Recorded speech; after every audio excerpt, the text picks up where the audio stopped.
All right, hello and welcome to this week's edition of the Carl Jackson Show podcast, your daily dose of objective truth in a world of confusion and lies. Guys, there is so much news to get to, so many stories to talk about. It is insane, and it is only a Monday. So what I'm going to be doing is throughout the week, posting different shows, obviously, to keep up with the news of the day. Let's start off with, actually, it's hard to say what to start off with, but I do want to share an article that I saw on the Daily Wire over the weekend that I haven't heard anyone else talk about, and I want to bring this to your attention because everything that we see going on with Doge and all of the excessive spending and all of this chaos and all this everything that we're witnessing, I mean, our jaws are dropping almost on a daily basis when you consider how quickly Trump has been moving along with Doge and exposing the corruption of the left. And I've got so much more to share with you.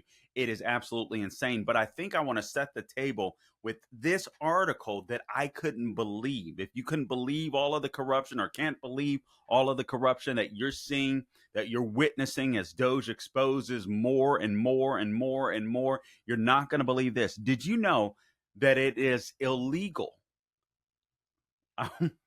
I want you I want you to listen to this question closely. Did you know that it is illegal to hire the most competent people in the federal government?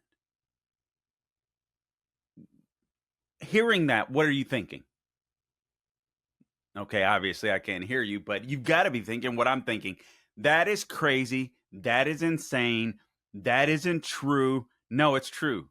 If you've wondered why it is that government is so inefficient, so incompetent, I think I might have the answer for you beyond the usual, which is true as well. You get a lot of people that get these cush jobs, these cush positions.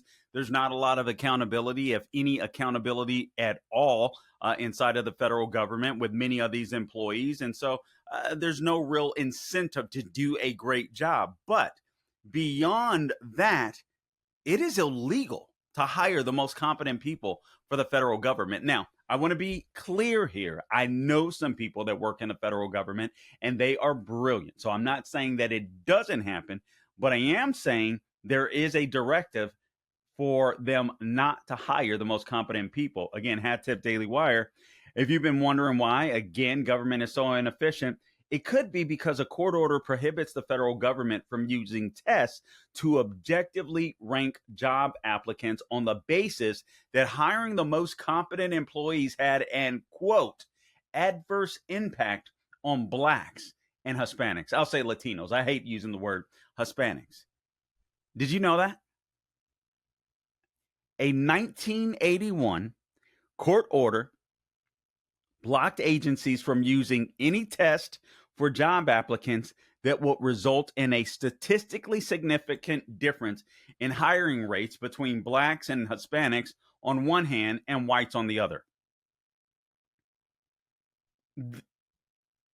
My jaw dropped.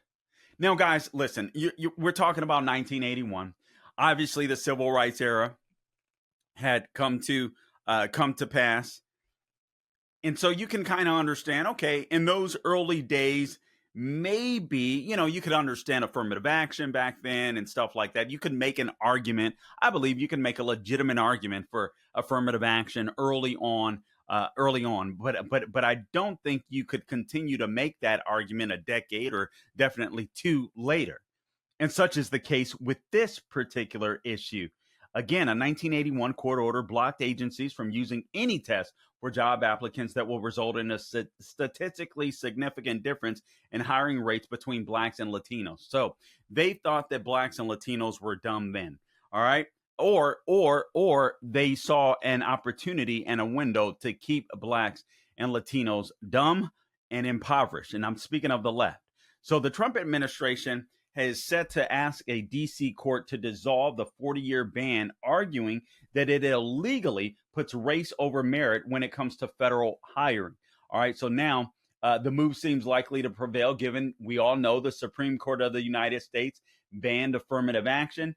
And so this could allow Trump to permanently reshape the federal government basically or permanently reshape the federal workforce into one that's comprised of the best and the brightest. Now, I hope this will be the case. I hope that he will prevail. I got to be honest with you. I don't have the highest opinion of the Supreme Court or the highest confidence in the Supreme Court, given some of the decisions that have been made by Amy Coney Barrett and John Roberts when it comes to some of these cases against Trump, where you have these activist judges and these district judges, federal district judges, that are essentially deciding deciding that the federal government can or cannot pay out monies to people that are associated with these bureaucracies like the USA contractors. I think that's absolute nonsense. I don't think they have the authority to do that. And I've spoken to an attorney, Zach Smith, that I've interviewed here of the Heritage Foundation, constitutional attorney, and I'm right on that. I mean, it's absolutely insane. So I don't have much confidence in the Supreme Court with Amy Coney Barrett and John Roberts on the Supreme Court. But getting back to this again, it is illegal to hire the most competent people. The U.S. Office of Personnel Management, quote, must be relieved of the Luvano consent decree, LUEVANO, to return common sense to federal hiring. This is what the Trump administration intends to tell the D.C. court, the federal D.C. court. The motion says that the decree, quote, blatantly conflicts with current law, close quote, because it, I'm quoting again, requires the federal government to make hiring decisions using explicit racial classification. And, quote, this kind of blatant racial favoritism is not permitted under current Supreme Court precedent. So it cites a string of cases, including the 2023 Students for Fair Admissions versus Harvard, the case that ended affirmative action. And if I'm not mistaken, that is the case. You had Asians that literally sued Harvard, and they were being discriminated against because they were doing too well. They were doing too well. They were doing too good. They were, coming from different parts of Asia. And then coming to America and having the audacity to work hard and to study and to succeed. How dare they? And so they had to be put in back of the line. You couldn't have them being put in front of blacks and Latinos and women and so on, et cetera. They were scoring even better than whites were on the SAT and the ACT, and so we couldn't have that. We couldn't have the best and the brightest succeeding, right?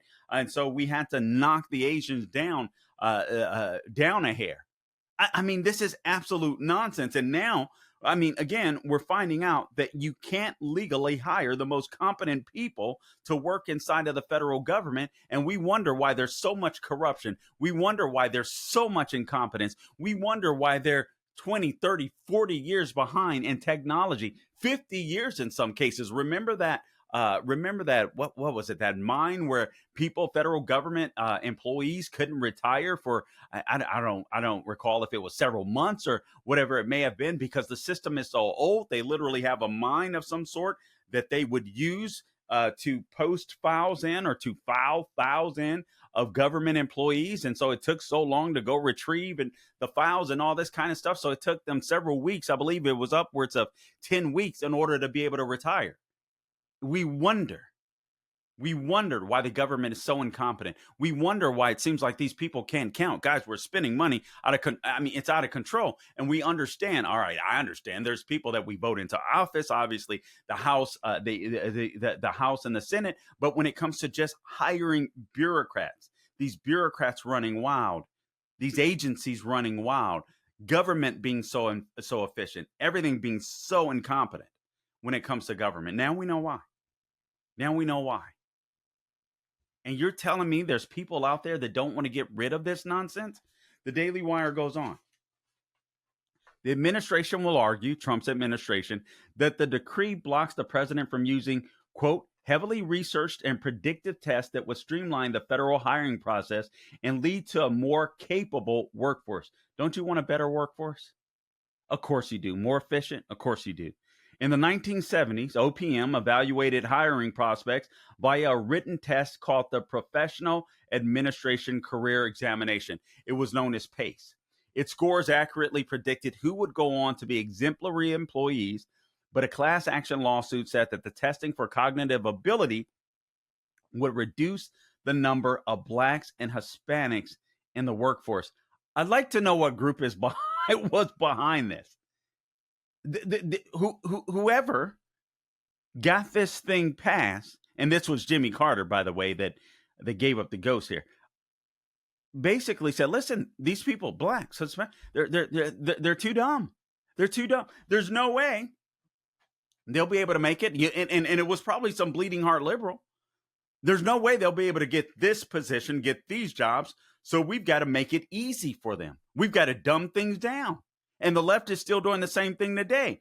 President Jimmy Carter's administration maintained that PACE was rigorously developed to be fair and was accurate and useful. But in the final days of Carter's term, the administration agreed to a legal settlement with the plaintiffs, agreeing to stop using the test and give them veto power over any replacement.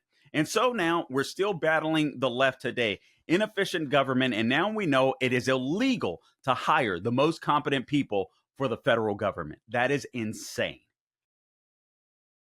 Hey guys, Carl Jackson here for MyPillow, and MyPillow is excited to announce that they're having the first ever mega sale on their overstock clearance and brand new products.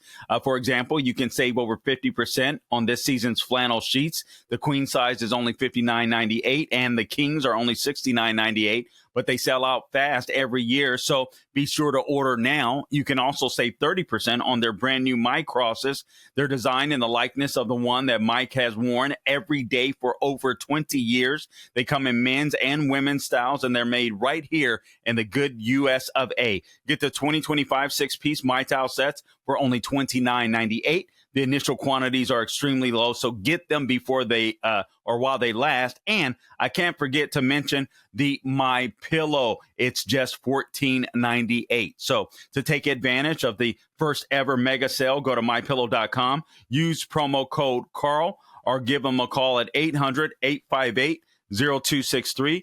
800-858-0263 is the number to call in. But wait, remember, that $75, the $75 free shipping rule. So, that ship is sailed because right now for a limited time, every order ships free. That's right. Every order ships free. MyPillow.com, promo code Carl, or give them a call at 800-858-0263.